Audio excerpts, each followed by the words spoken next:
can see that well. But this first phase is under innovation, and the second phase under adoption of that technology.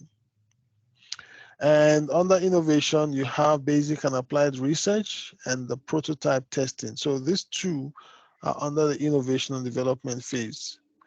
Under the adoption phase is the application and the obsolescence.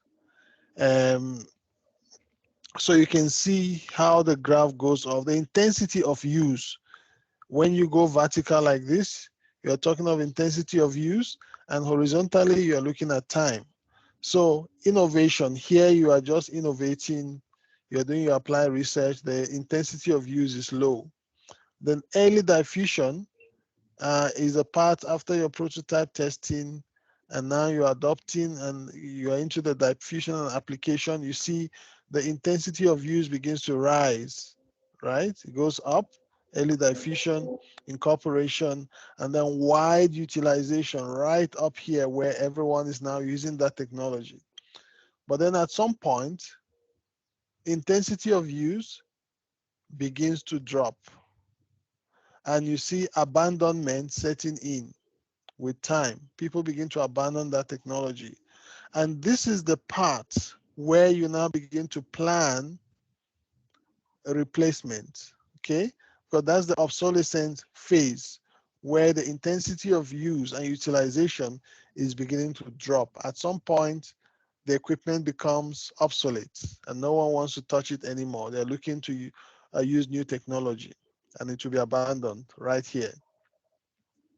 So you need to start planning from this point, okay? From this point, you plan the replacement of that technology. So if I ask the question, when should technology be replaced? And I want answers. I want you to open your mic and speak, or you can just type. When should technology be replaced? When? When the machine is obsolete or it's giving problems already. Okay. Like there are many failures on it. Okay. So when you are having frequent complaints and failures, and when you see that the machine, you don't wait for it to be obsolete. When you see that it's aging, obsolete means what's the word? Dinosaurs are obsolete, right? They're extinct. You don't wait for them to get to that stage.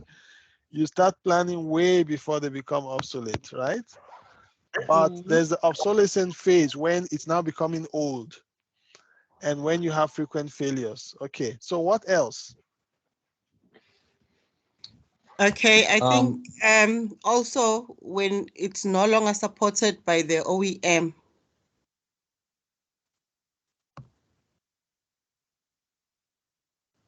Did you get me, sir?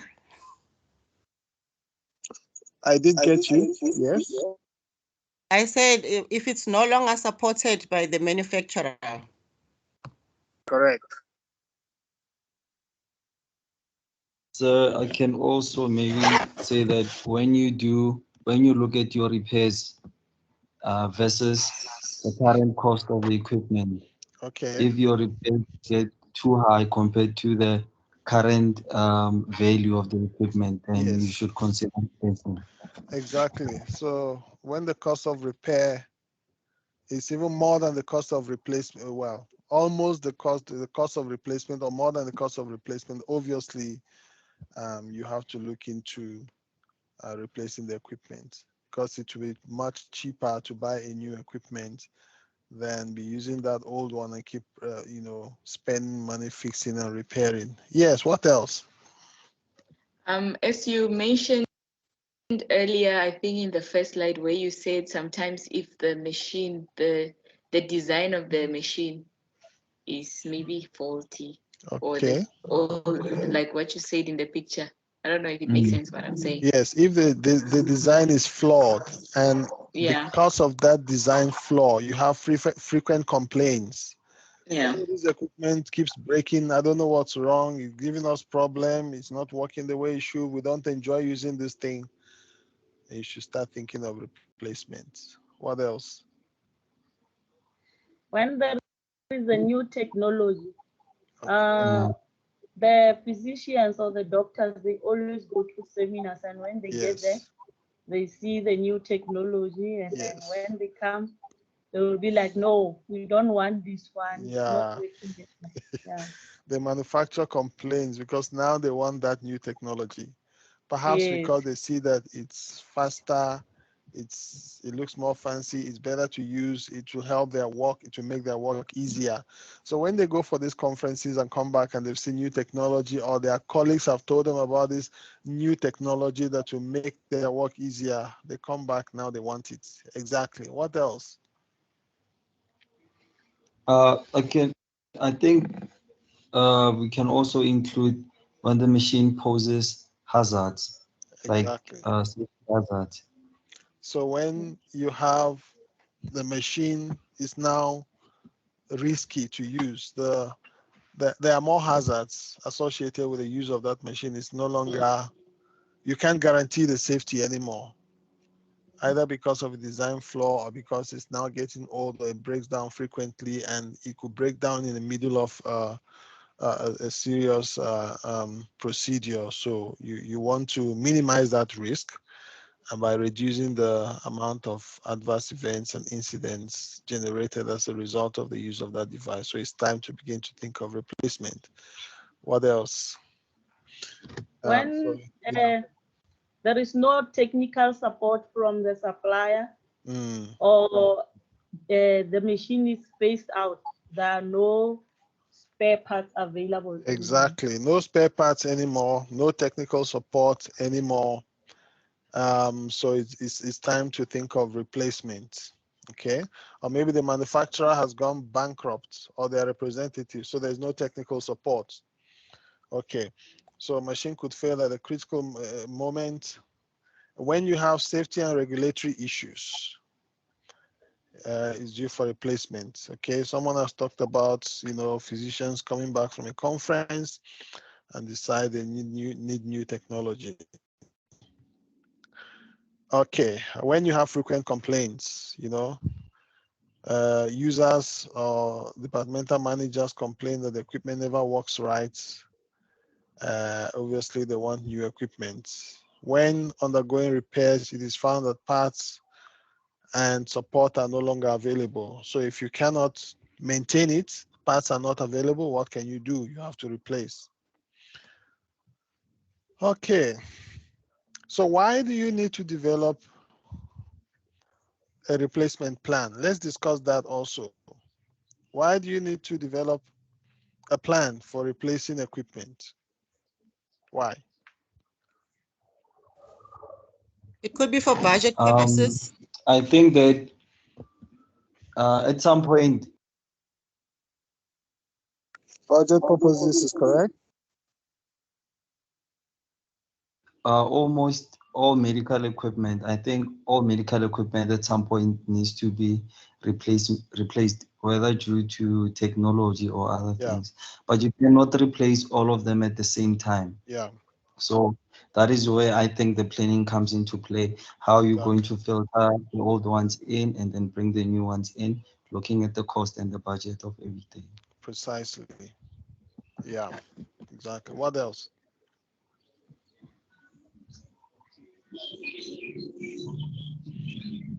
So you have to plan carefully to reduce downtime, to reduce interruptions. There are also budgetary limitations, money limitations. So you have to factor all that when planning your replacements. Okay. Also remove subjective and anecdotal reasons for replacement. You have to be as objective as possible. It can't just be because I like that equipment. Mm. But you have others that are working. They are doing the job. They are just 2 years old. Why do you want to replace? Just because you like it. Anecdotal reasons has to do with like stories, testimonies of people, you know. So you have to be as objective as possible. So when you planning removes subjective and anecdotal reasons. It removes emotions. You have data to back up your request for new technology.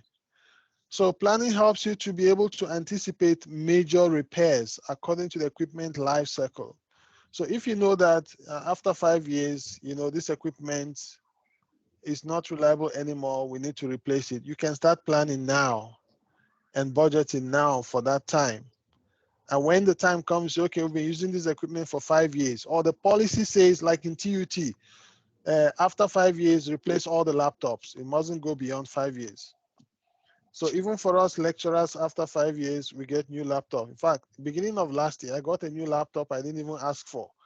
I just got a phone call. Oh, there's a laptop waiting for you in the dean's office. I was surprised. I never asked for a laptop.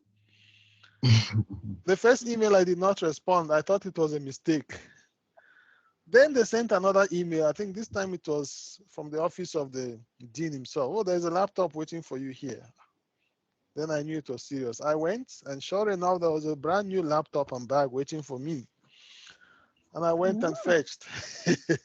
And that's the one I'm using right now. That's taking care of your employees. Exactly. They take care of us in TUT. I give that to them. Okay, so competitive pricing. So when you have a plan, it helps you to not use a hit and run approach. You are more strategic in the way your replacement is done. You plan it well, you space it well, you budget for it, you get relevant quotes, and you replace only what is necessary and what needs to be replaced, and you don't go by emotions, and you are objective in your approach, and you use proven methods for determining what needs to be replaced. So why develop technology replacement plan? Standardization is another reason. When you have standardized equipment, because you plan it that way, it reduces consumable costs and fewer training issues. So if you have one model of equipment, you provide training for that one model. But if you have 10 different, from 10 different manufacturers, it means each one will have to come and give training. So that increases the costs, increases complication, creates even the spare parts. If you have the same model, you can even take spare parts from one that is broken to fix the other one. But if they are all different, it complicates things. Standard of care. So when you are pressing the button on one equipment, it's the same as the other one. But if you have different models, that would create confusion and complication. So in terms of standard of care, new procedures, methods to optimize patient care or change in practice. Utilization, low versus high utilization rates. So you develop your technology replacement plan for all of these reasons. We look at standardization. You want to maintain the standard of care and also utilization. Okay, so are there other additional issues that anyone would want to add apart from what we have mentioned? There's also technology status. Is it obsolete? Is it unsafe? Is support no longer available? Then cost advantage of new technology. What would be the advantages?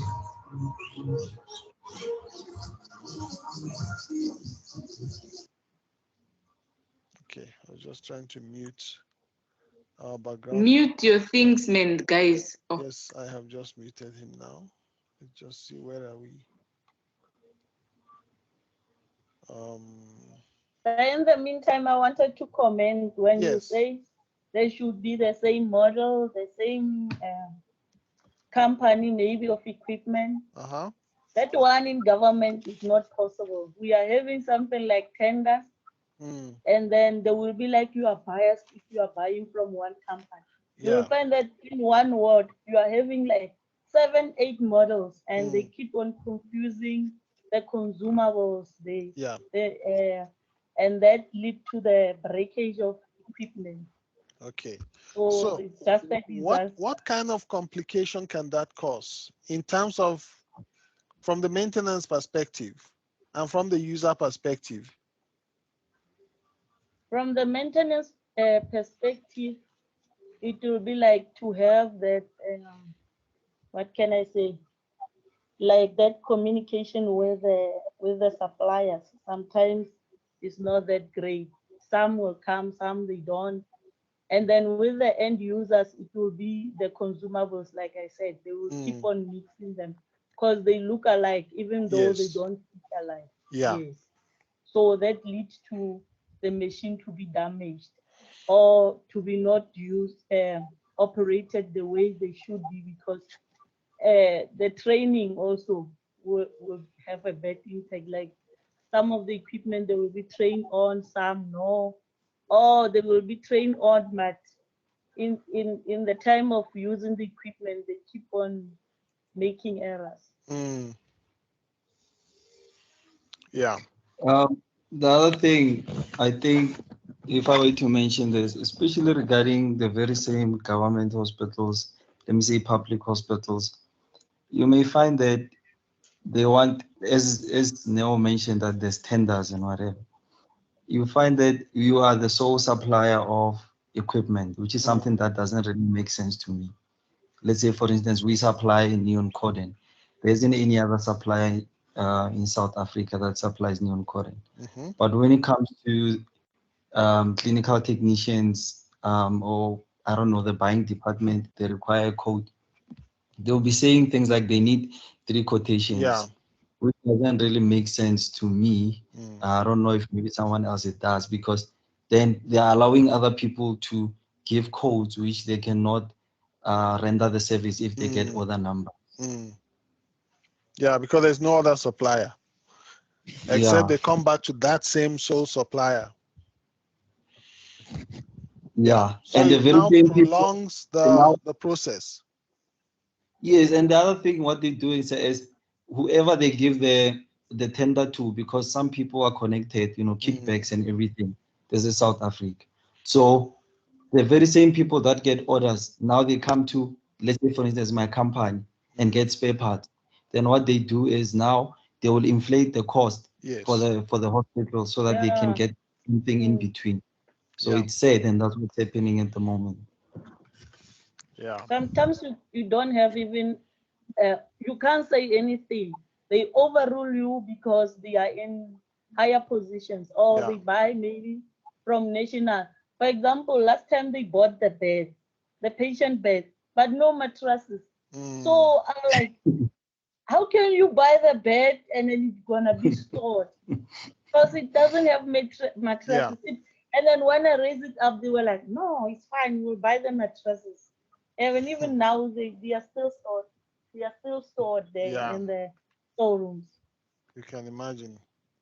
Yeah, talking about that, I've also seen that most people, like especially the doctors, when Sir was saying we need to control, when the doctors come from a seminar, and then like I remember there was a time, an incident, I think one of the doctors ordered, I don't know if it's an orthopedic operating bed, but I think until now it's still in the storeroom. So I was telling them, but now why would you have assets that is not producing money for the company, you understand?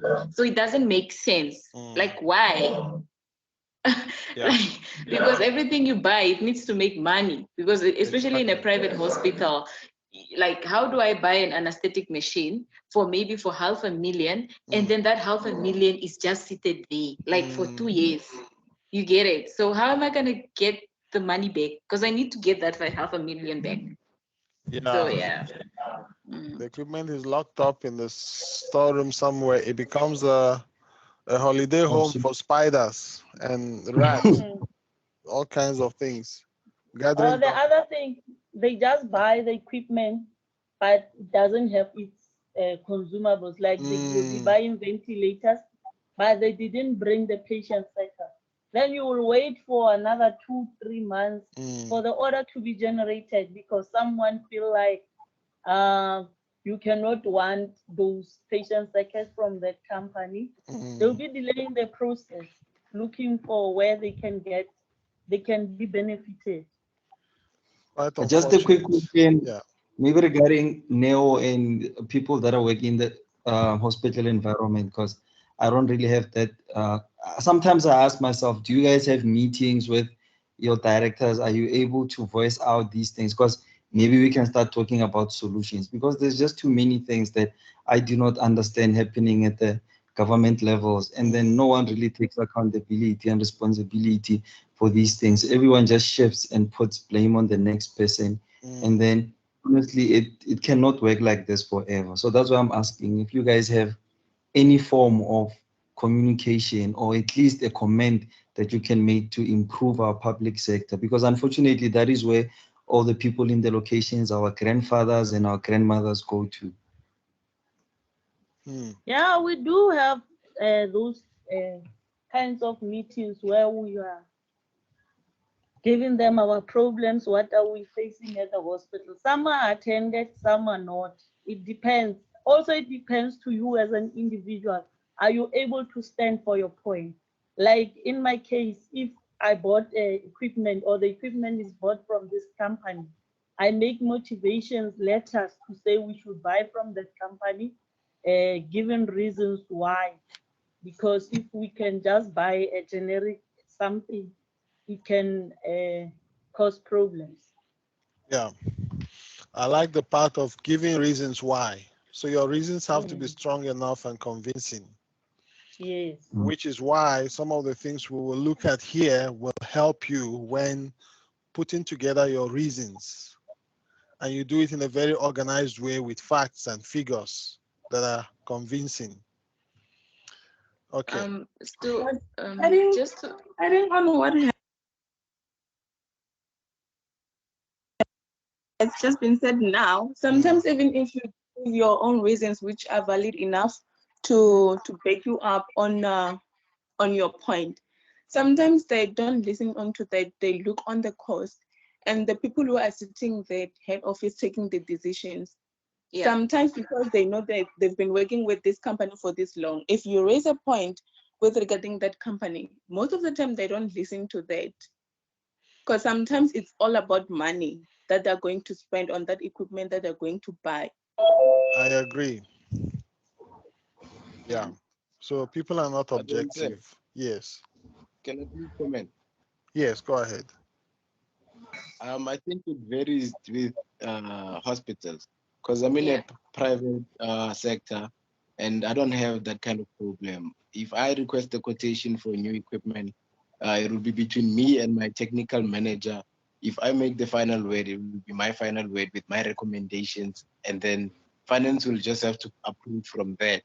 So I'm thinking it's all differs from hospital to hospital. Some other structures are okay, some other structures are just a bit complicated. Because I have worked also in a government sector. We also had the same problem as well.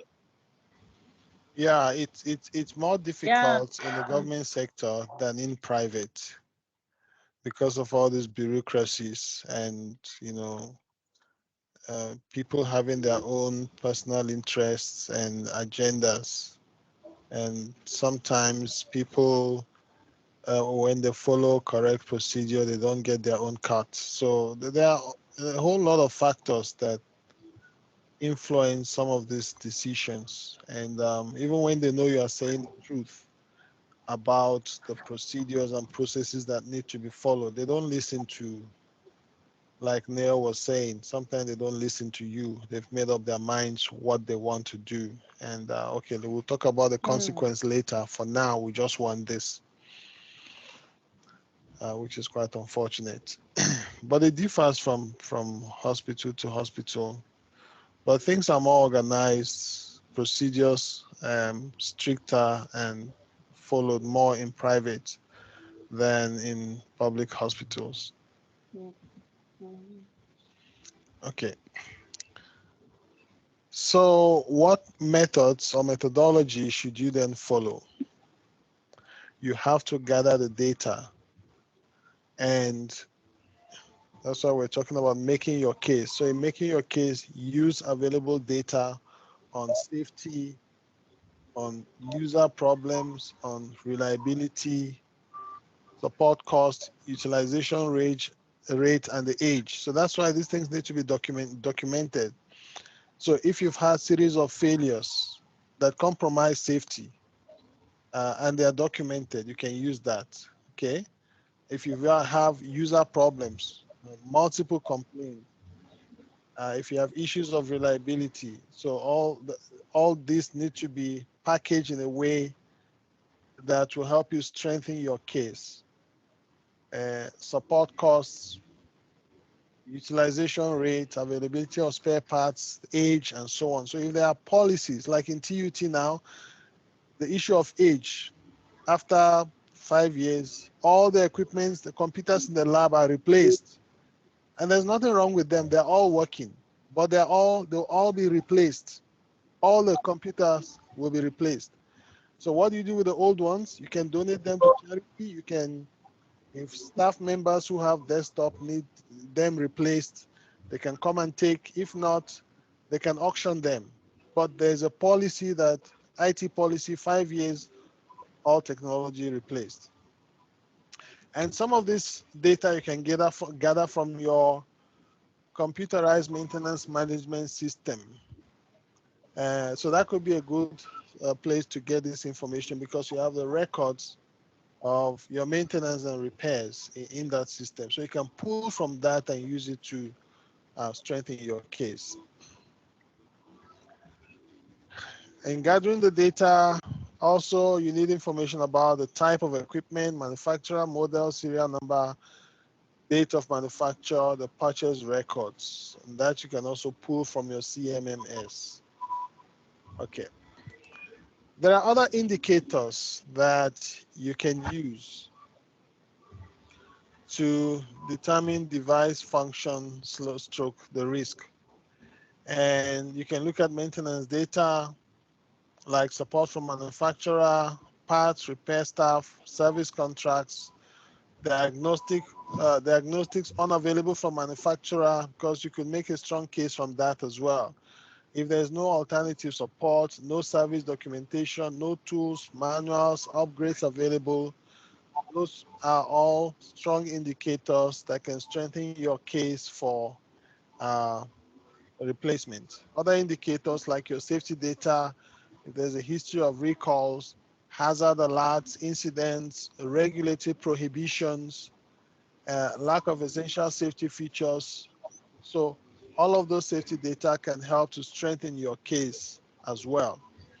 But you must have documents, you must have them in writing and organized in a very organized manner.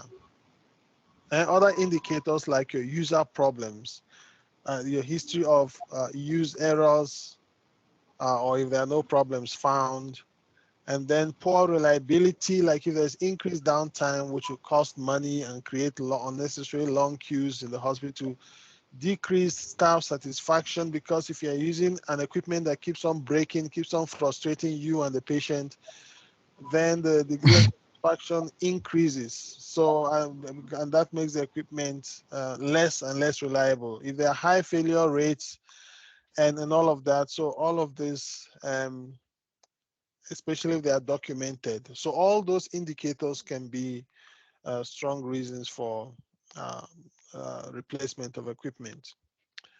Then the methodology, how do you perform your analysis? There are different ways. Yeah, so do your analysis, look at the maintenance costs over the past 3 years. Does it exceed 25% of purchase cost of the device? And if that's the case, you need to start planning your replacements. How about the age? If it's more than 125% of the AAH equipment life, that American, is it, what do they call it now? Let me just quickly get that for you. The AHA, that's the American Hospital Assets, right? So if the age is more than 125% of the American Hospital Asset Equipment Life, and there's a document that gives you that value for different equipment, then you know that you need to plan replacement. Failure rate outside of 1 standard deviation for similar equipment. And then does it meet regulations or regulatory requirement? That's a very important one. Now, we will come back and continue, but let's just take another 5 minutes break to give us time to the Zoom to close, and then we'll log back in again. Okay, so I'm going to pause here.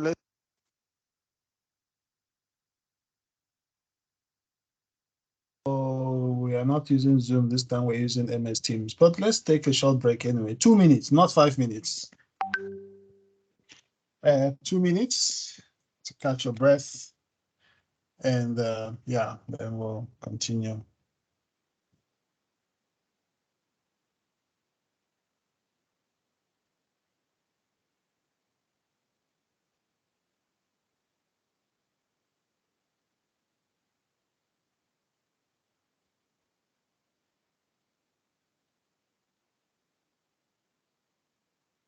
Read a different one. Oh, okay. Okay, welcome back, everyone. We are looking at how to perform the analysis, the methodology for equipment replacements. So there are different indicators. Read a different one. Oh, okay. Okay, welcome back, everyone. Read a different one. Oh, okay. Okay, well.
Okay, let's go through this last part. Maybe after this one, we stop for the day. I think, yes, we'll just finish this slide. And this should take about half an hour. And then I think we should have done enough for the day. So let's finish up. Welcome back, everyone. We are looking at how to perform the analysis, the methodology for equipment replacement. So there are different indicators we've looked at. We're looking at the methodology. What processes do you follow to determine what equipment are due for replacement planning and which ones are not? So continuing from where we stopped the last time, we said perform your analysis, look at maintenance costs over the past 3 years, and see if it exceeds 25% of purchase costs of the device. You look at the age, if it's greater than 125% of the AHA equipment life, and there's a document that gives you that data. And then you look at the failure rate outside of one standard deviation for similar equipment, and also if the equipment meets regulation. If it doesn't meet regulatory requirements, that's a serious ground for replacement. Look at the equipment database to determine life expectancy. Then your AHA, that's the American Hospital Association. There's, of course, you can see their website where they have information that can help you determine some of the values we are looking at. And in the picture on the right, you can see it's about estimated useful lives of disposable hospital assets. So that document can give you an estimated life expectancy of those assets. So that helps you plan your equipment replacement. Another source is the U.S. Department of the Army, and there's a document for that which you find on their website. And then you also have, okay, Neo says that she share the document because she's not sure how we determine age of the machine. I don't have the document, but there is the website. You can get it from this website, American Hospital Association. That's the website. You can download it from there. And there's the website for this other one as well, for the Army. Okay, so go to this website. You'll be able to download the document. And then you can also look at the manufacturer's sales and service information that they provide. Okay, and that will also give you the life expectancy of the equipment, and you can use your own experience from similar equipment to determine the life cycle or life expectancy of the device you're looking at. There are other things you do. We've looked at indicators and other stuff. There are some calculations you do, for instance, to calculate the age factor. And how do you determine your age factor? And I would advise you to take note of some of those calculations that we're looking at here, because in the test or in the exam, they're very important. You will see them again, so take note of them. Look at, for age factor, look at the current year that you are in minus the year that the equipment was manufactured, manufacturer's date, which is normally indicated in the equipment, over the life expectancy. If the life expectancy, for instance, is 10 years, an example here would be for this patient defibrillator that was manufactured in the year 2000. So now if we are in 2021, it would then be 2021 minus 2000 over 10, and that will give you the percentage depreciation. Now, in this particular case, it was manufactured in year 2000, and the year that the age factor was being calculated was 2006. So it was 6 years after the date of manufacture. So 2006 minus 2000 over life expectancy, which is 10 years, that gives you 60% depreciation. And that's the age factor. That's depreciated by 60%. over a 10-year life expectancy period. The next thing you want to calculate, yes.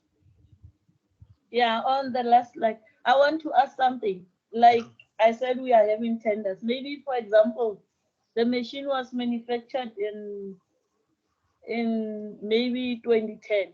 Yeah. And then it's still in the tender, we buy it. It's new. Yeah. This age factor, does it affect it? Because the machine is new, but it was manufactured in 2010 now. Okay, so look at it this way. 10 years have passed since that equipment was manufactured. Is that the only equipment or model that is is that the updated model, or have there been other models since 2010? Because 10 years have passed. And you know, technology, after every few years, technology becomes obsolete. You use new technology. You don't want to buy something that is obsolete. So you need to find out first, are there newer technologies that are better, maybe cheaper or faster or easier to use? If that is the case, then you don't have to go for a 10-year-old technology, even though that's the one. You have to raise these issues because even for the manufacturers, they stop providing support after so many number of years.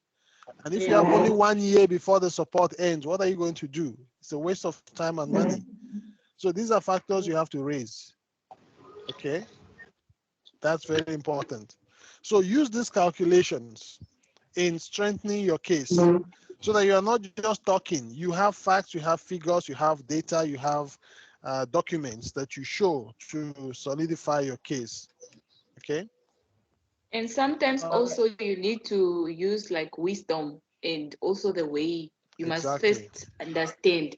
It requires some level of wisdom to get those people to understand. Because if sometimes you can just tell them, but you must also let them know when you have your figures, then you let them know, you guys, if you are going to buy this, then you guys must write a consent that you did this without my consent, because it's your right as a clinical engineer, because they have to ask you about the equipment. You understand? Because some of these managers, like the managers, when push comes to shove, they will run away. And it will be you who will be answering to those things. So you must tell them that if they want to go the way against what you are telling them, then they must write a letter that you gave them this advice, but they decided to go with that. And trust me, some of them will not write any letter because you're a junior person. So what I recommend you do, they won't sign anything, and then they won't write anything. What I recommend you do, write your case, write a detailed email stating your case. Send that. You don't just tell them by mouth. Follow it up with a detailed email and copy the relevant persons. Then print and keep a copy or save a copy for yourself. When push comes to shove and people want to turn around and blame you, say, okay, I have records that I provided you guys with all the facts. You ignored it and decided to do your own thing. Here's the email I sent you. Here's the date. Here's the proof. So even if they refuse to write or sign anything, that email covers you because you have documented proof that you gave them informed advice which was ignored. So that's one way to cover yourself. Okay. Any other question or comment? We move to the next one, calculations on reliability. How reliable is the equipment? So you look at the number of failures over the total pieces of that equipment type. So an example is if you have an aesthetic machine, 20 of them, the same type, but every month you have 10 failures for that particular make and model of an aesthetic machine. How reliable then is that machine? So to calculate the reliability, it's the number of failures over the total pieces of equipment. So that will be 10 over 20. Of course, times 100 over 1. So don't forget to put times 100 over 1 because 10 over 20 doesn't give you 50%. So convert that into a percentage. 10 over 20 is like 1 over 2. then times 100 over 1. So that gives you 50% reliability per month. Is that acceptable? Yes or no? That is determined by the type of equipment and how the level of risk of that equipment. And then calculate also the maintenance cost. Okay, looks like someone is on the road.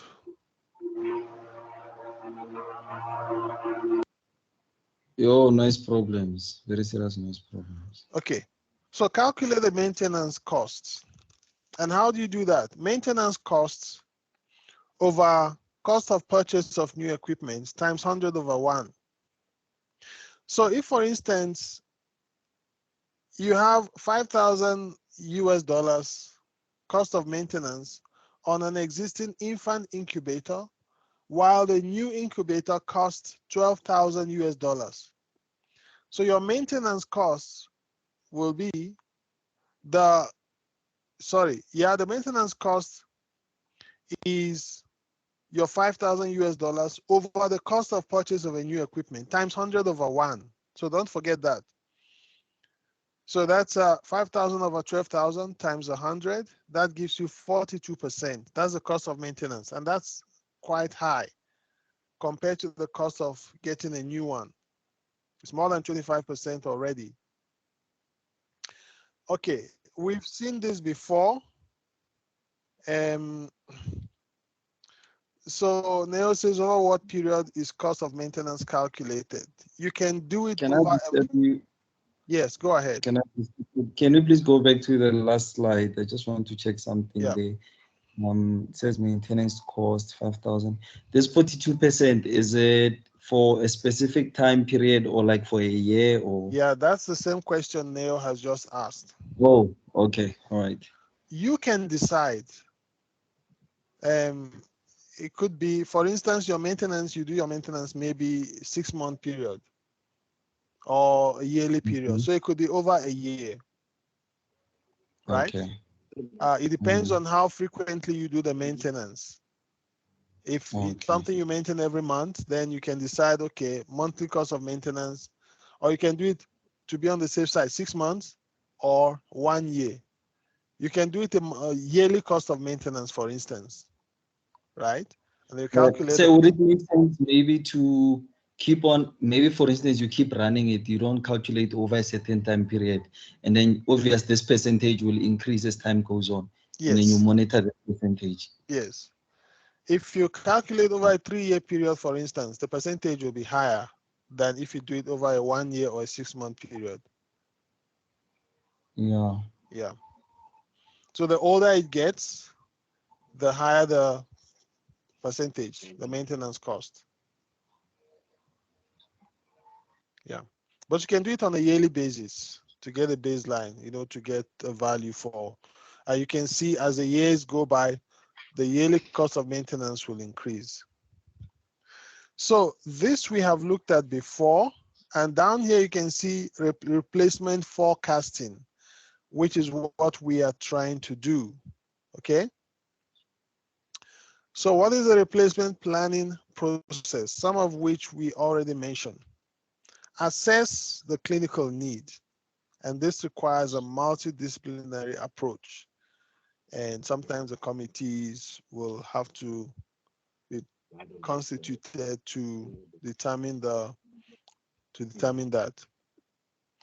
Then assess technical maintenance, safety, regulatory needs, and the indicators, most of which we have also talked about.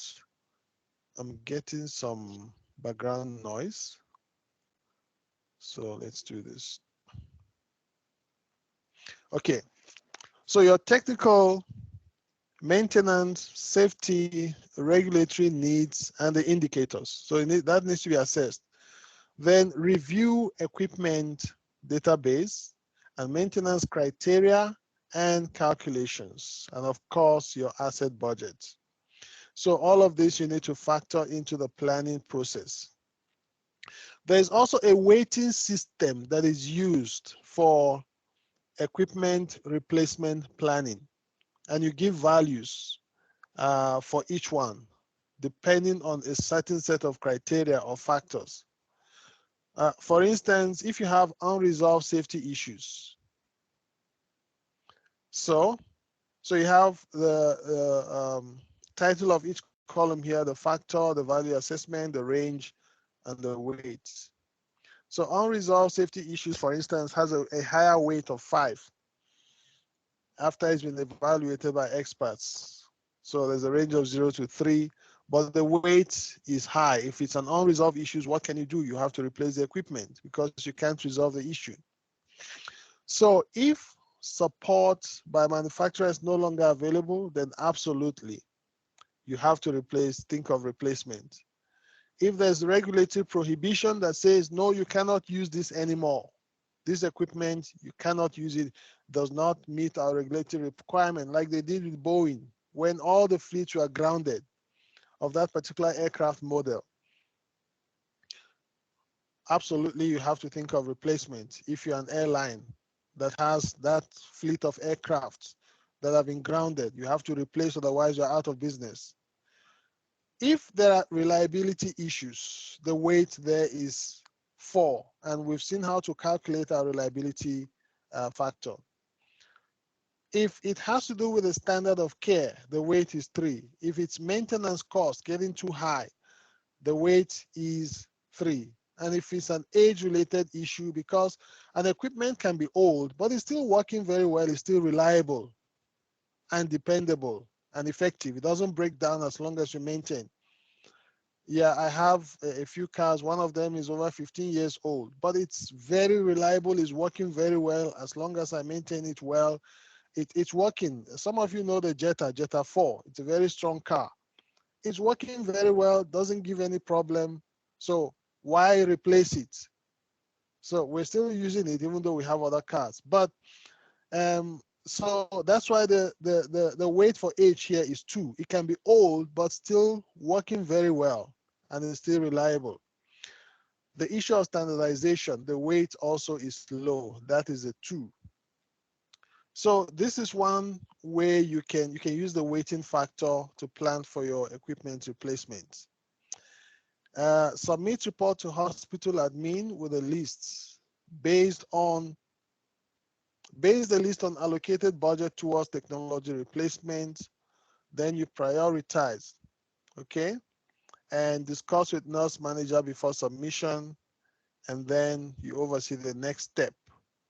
Now, here you can use color codes.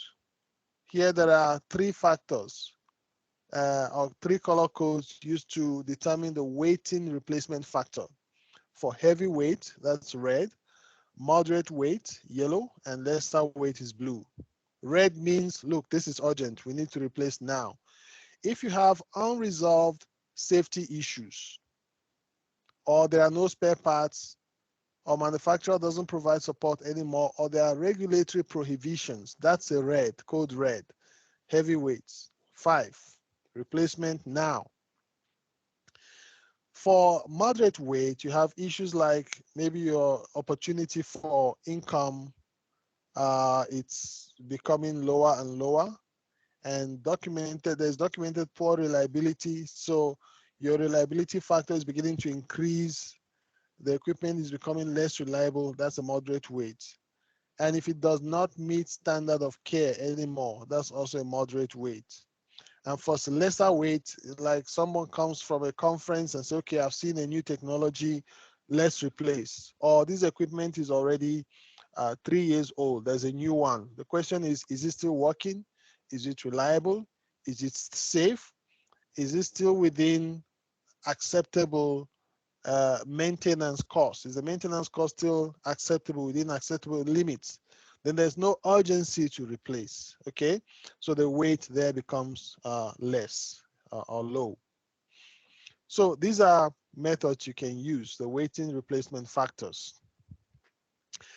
And you can prioritize your replacements. It could be urgent, which means it needs immediate replacement, or you can give them priority numbers, priority 1, that's following the fiscal year, priority 2, priority 3, and so on.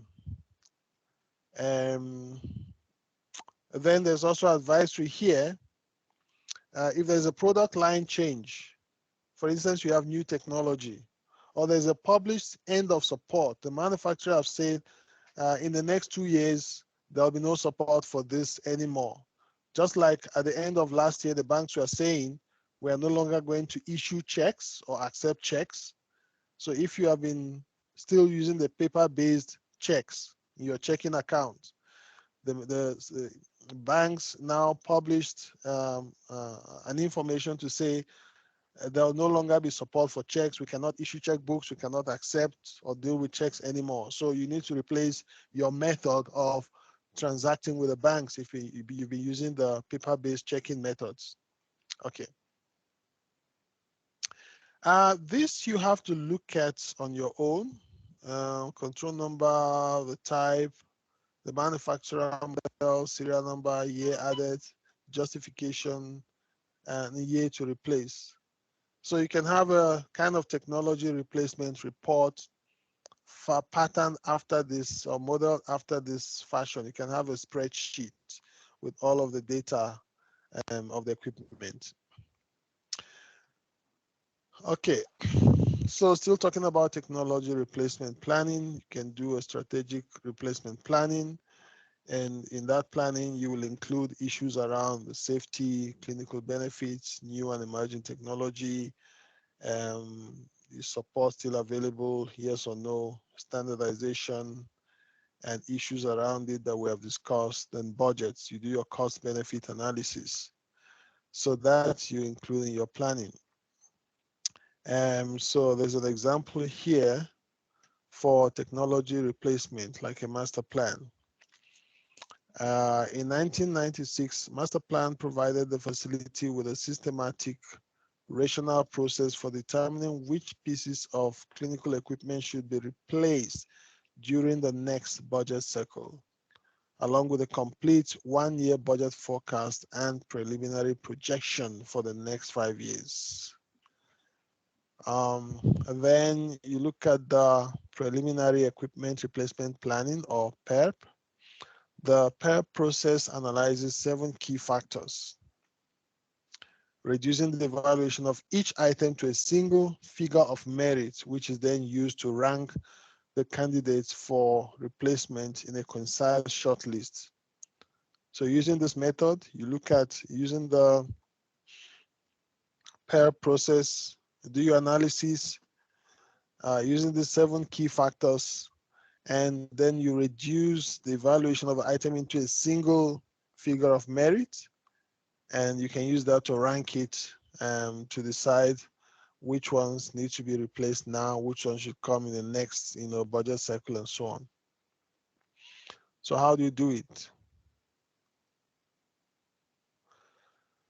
Okay, so if someone comes up and says, oh, this equipment is worn out, or the equipment is obsolete, or they assert that the equipment is outmodeled, I think that's what they want to say, outmodeled, or doesn't meet standards, right?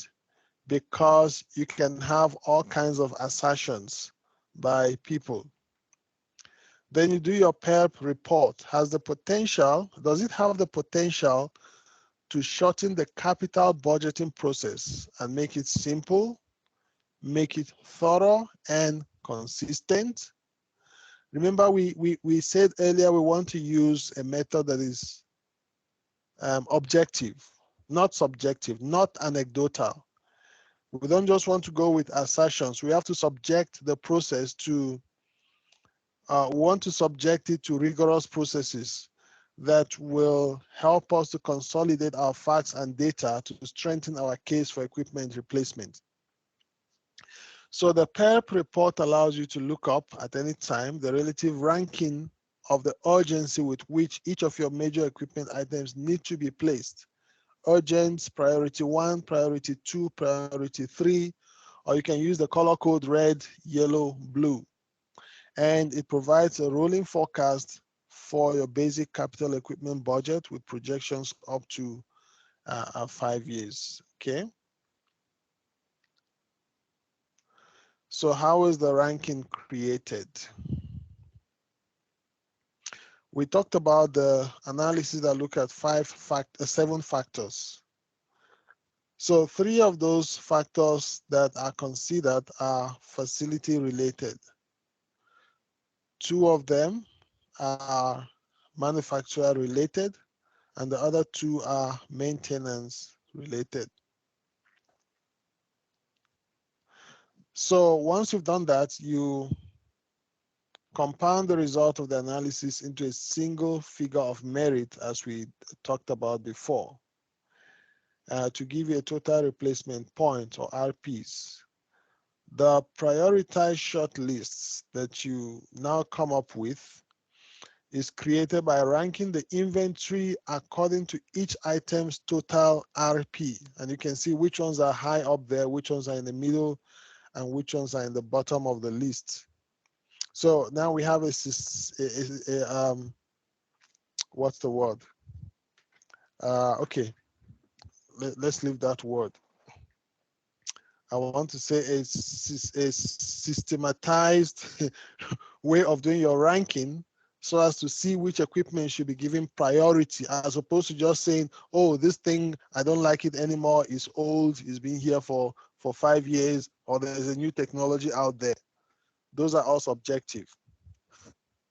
So here you look at the total items, the items total RP score. Each item is examined with respect to each of the 7 factors and classified into one of several broad categories, either low or medium or high, based on their ranking. Some categories are given the RP score of 0. Others are given score between 1 and 10 RPs. So the sum of the RP score for each of the 7 factors is listed as the item's total RP score. So once you've done your analysis of those 7 factors, you can now get your score, and you can rank them based on the total RP score. The higher an item's total RP score, the greater the justification for upgrading or replacement or refurbishment. So now you can see why you need to do your analysis. And if you have all of these facts and figures, it helps to strengthen your case for equipment replacement. Okay. We recommend that items scoring 10 RPs or more be considered candidates for immediate replacement. They are urgent now, you have to replace them now. If you can't do it now, they must have top priority at the next budget cycle. The number of items with RP score between 5 and 10 provide a useful indication of future budget requirements. And if it's below 5, then of course they're at the bottom of the list. Customizing the process. The Perp methodology is completely flexible. It's totally under your control. The weighting given to the different categories used to score the 7 factors is easily changed.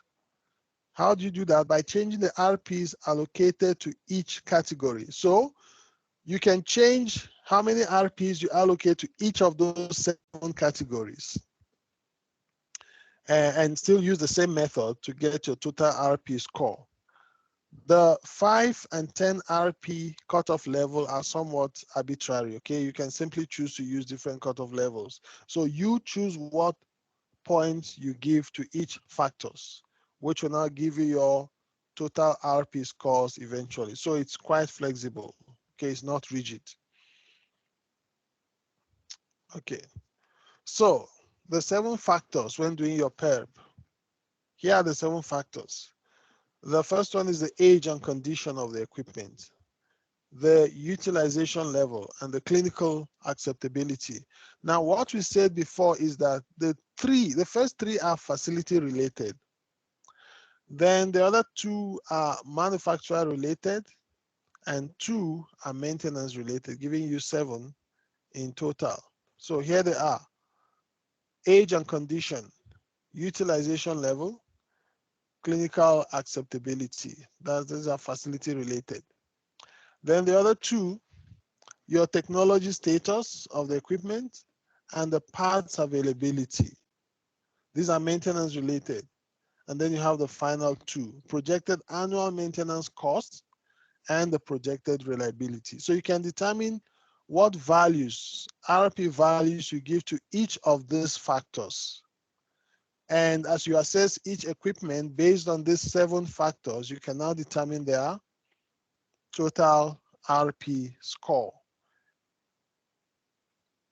Okay, guys, I'm just checking if you are still awake. We'll be done in 5 minutes, okay? If you can stay awake longer for the next 5 minutes, we'll be done. But in the meantime, if you have questions, just take note of the questions. I'll give opportunity for questions at the end of the presentation. So I think we just have about 5 minutes and then we'll be done. So we're almost there. Which will now rank it either as, where is that ranking we saw just now? Low, medium, or high. Okay, based on the score. Great. So the first one, age and condition. The estimated cost of restoring the device to the manufacturer's original specification is expressed as a percentage of the equipment's current replacement costs, or RC. Are you able to restore that equipment back to manufacturer's original specs? So you decide. Then, in terms of age and condition, you look at this table. You look at the condition rating, estimated cost of restoration, and replacement points. Under the condition, you have excellent, very good, good, fair, or poor. And then the estimated cost. What will it cost to restore it back to the original manufacturer spec? And there are values here. From 0% to 1%, RC, 1 to 5, 5 to 10, 10 to 15, or greater than 15%. And you can see the replacement points. No point allocated here. If the condition is fair, it's 1. If it's poor, then that's 2. If it's excellent, then obviously there's nothing there. Then the second factor is the utilization level. And this rating is based on the relevant, generally accepted industry utilization standards. Of course, you look at the manufacturer's recommendation as well in terms of level of utilization. So you have the utilization level rating and the replacement points. Is the utilization, it goes from very, very light to very heavy. If the utilization level is very heavy, obviously the point is 4. It has a higher point. If it's very light or light, there's no point. Medium to heavy is 2 to 3, and very heavy is 4. So you decide. The third one is clinical acceptability. So you look at the rating, you look at the point, and you can see here is from 0 to 6, from nothing to 6. Is the clinical acceptability okay, which means equipment completely satisfies the facility's clinical needs? Then there's no point, no need to replace. If it's just adequate, but the equipment meets only the basic clinical needs, then the point is 1. If it's unacceptable, equipment no longer meets the clinical needs, then your value here is very high. That gives you 6. Okay. So let's look at this, because we have a superscript here that talks about the levels that are clinically unacceptable. Because of the impact of a clinically unacceptable rating, we request that a clinician or user prepare a memo supporting the position that the technology is now outmoded, citing published outcomes, documentation, or other relevant information on which on what is now considered to be the currently acceptable technology. Now, the key word here is citing published outcomes, documented, or other relevant information. Now, that will help to strengthen your case for underlying the unacceptability of that technology. That's why you have to support what you do with relevant supporting documents. So let's take another break, and then we come back and finish. No, it's not a break. We'll look at technology status when we come. It's not a break. It's a pause for the day. Some of you have fallen asleep already. Can I see who is still awake? Stephanie, are you awake? Rolani, Mashaba, Michelle is awake. Rolani awake. Paul awake. Kocha awake. Stephanie awake. Simangele, who's in bed, falling asleep? Simangele, are you awake?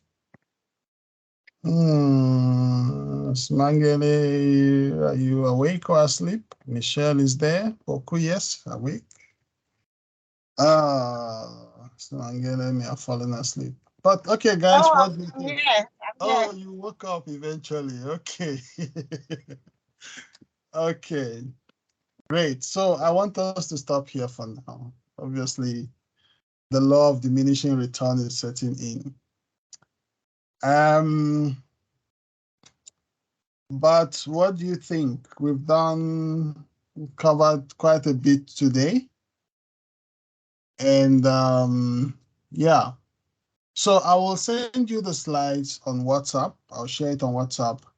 And some of these videos you will upload them on Brightspace, so you can access them on Brightspace and rewatch the recording again if you want to.